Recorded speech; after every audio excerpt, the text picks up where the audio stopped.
pulled into a vivid vortex of intense emotion where every twist of the narrative leaves you breathless and wanting more. This is storytelling designed for the modern viewer who craves quality and cinematic depth. Hit subscribe now and don't get left behind in our storm of drama. I heard the knock at the front door and nearly knocked over my coffee.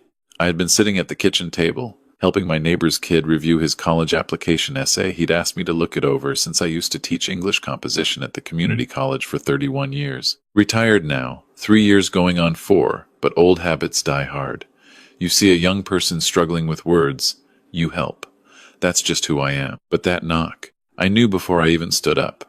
Something in the sound of it too deliberate, too controlled, like whoever was on the other side had practiced the exact amount of force to use.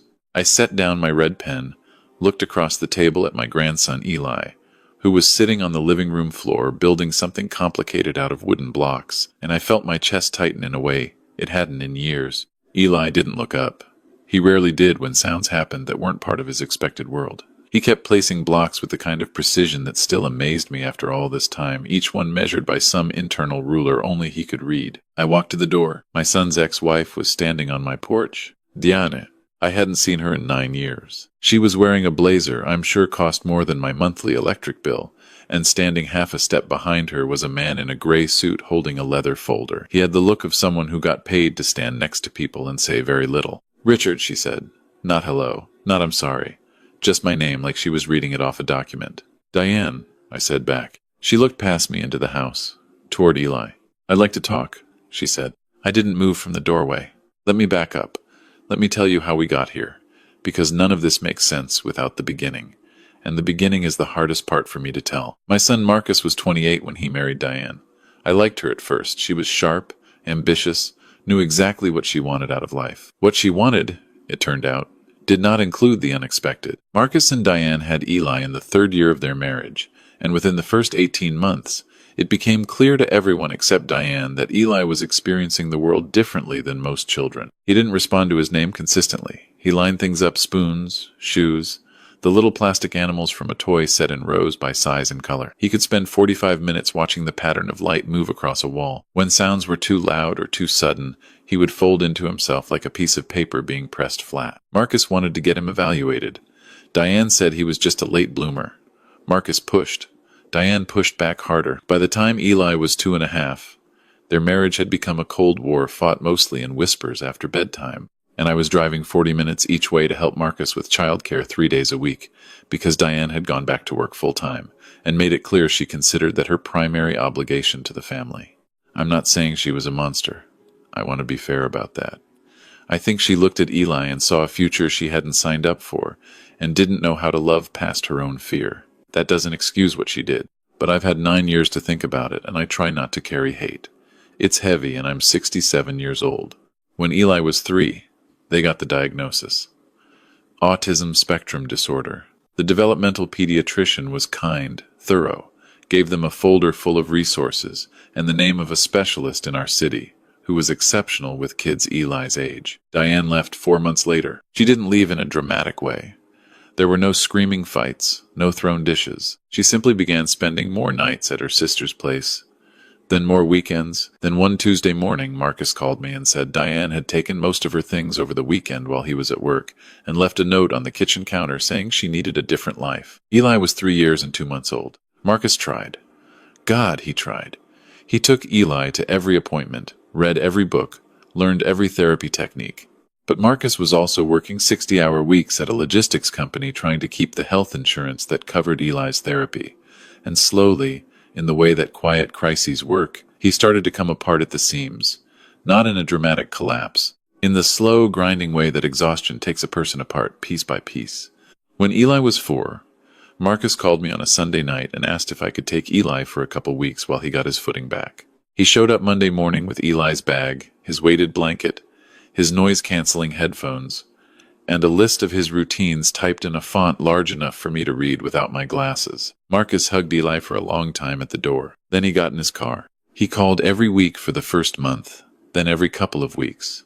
Then the calls got shorter and further apart, like a signal gradually losing its tower. I filed for legal guardianship when Eli had been with me for 8 months, and it became clear that Marcus needed more help than I knew how to give him from a distance. I got it. Diane, who had already formally relinquished her parental rights in the divorce proceedings, did not contest it. Nobody contested it, and so it was just us. Me and Eli in my house in Clarksville, Tennessee, which I had bought with my wife Carol before she passed from ovarian cancer, 8 years before any of this happened. Carol would have loved Eli with a fierceness that would have made the walls shake. I tried to love him for both of us. The first year was the hardest thing I have ever done, and I taught ninth grade English for a decade before moving to community college, so I understand difficult. Eli communicated differently.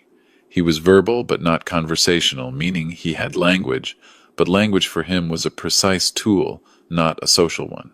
He said what he needed. He did not say things for the sake of filling silence. In those early months, I learned to sit in quiet without feeling the need to break it. I learned that eye contact was not the currency of connection for him. I learned that when he brought me something, a rock, a piece of string, a drawing, it meant more than anything said out loud could mean. I learned to cut his grilled cheese diagonally, not straight across. That mattered. I learned that when the clothes dryer made a particular clunking sound in its cycle, he needed to know 2 minutes ahead of time or it would send him into a spiral that took an hour to come back from. So I started setting a timer. I learned that he processed the world through patterns, and that what looked to other people like obsessive repetition was actually Eli, building an architecture of understanding around himself. He wasn't stuck.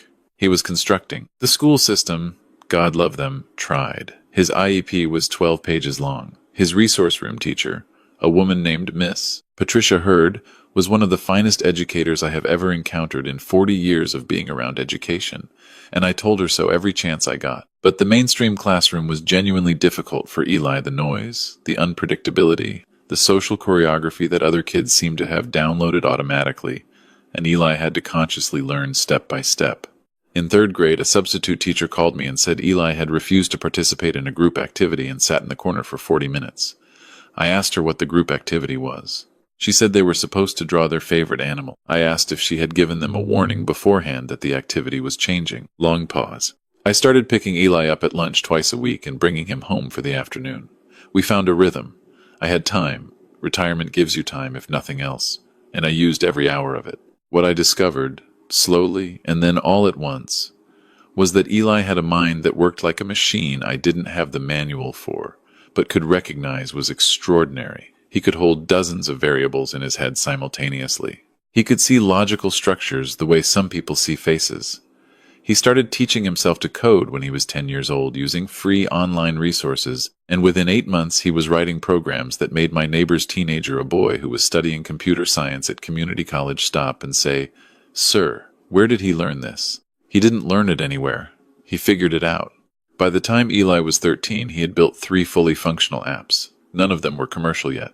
One was a scheduling tool he designed specifically for himself. It organized his day in a visual format that his brain found easier to read than a standard calendar. One was a pattern recognition game he built because he thought the existing ones were poorly designed. One was an early prototype of something bigger, something he kept returning to and refining with the kind of patient obsession that I came to recognize as Eli working toward something real. He didn't talk about it much. He showed me when he wanted to show me. I didn't push. I learned not to push a long time ago. By the time he was 15, the third app had become something I didn't fully understand but understood was significant. It was a communication tool specifically designed for non-speaking and minimally verbal autistic individuals, using visual and pattern-based interfaces that bypass the language processing difficulties many of them experienced. He had done research. He had read papers. He had, I found out later, been corresponding online with 2 adult autistic self-advocates who helped him understand the community's actual needs rather than what neurotypical designers assumed those needs were. He showed me the beta version on a Tuesday evening in April.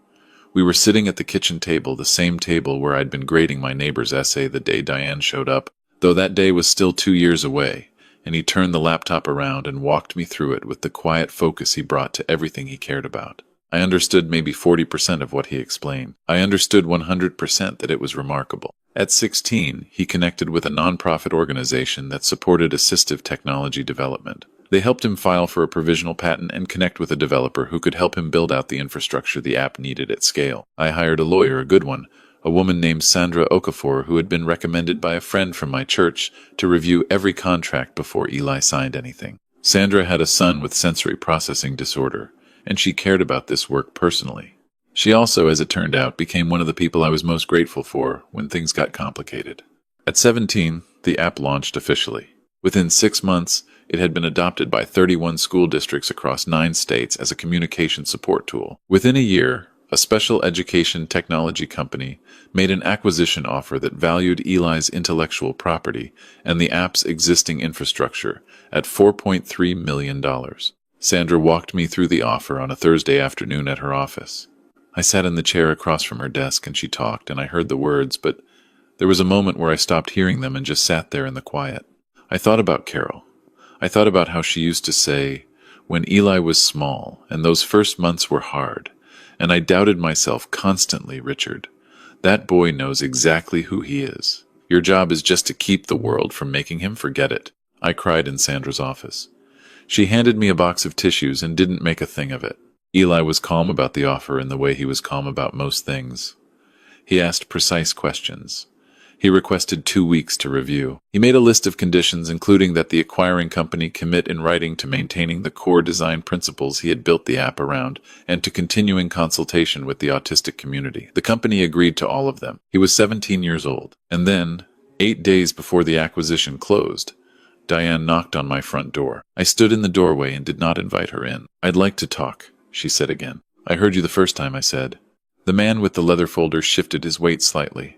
I looked at him. This is my attorney, Diane said. I called Sandra from the kitchen while Diane and her lawyer waited in the living room. I had eventually let them in because it was cold and because Eli was in the house, and I didn't want whatever this was happening near the front door where the neighbors could see. I had set Eli up in his room with his headphones and his laptop, told him I had some grown-up business to handle, and he had nodded and gone back to his screen without asking questions, though I knew he had heard everything and was processing it in his own way.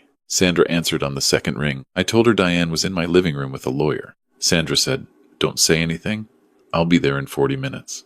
I went back to the living room and sat down in the armchair across from the couch where Diane was sitting. Her lawyer was standing slightly to the side. I did not offer them anything to drink. You know why I'm here, Diane said. I'd like you to tell me, I said.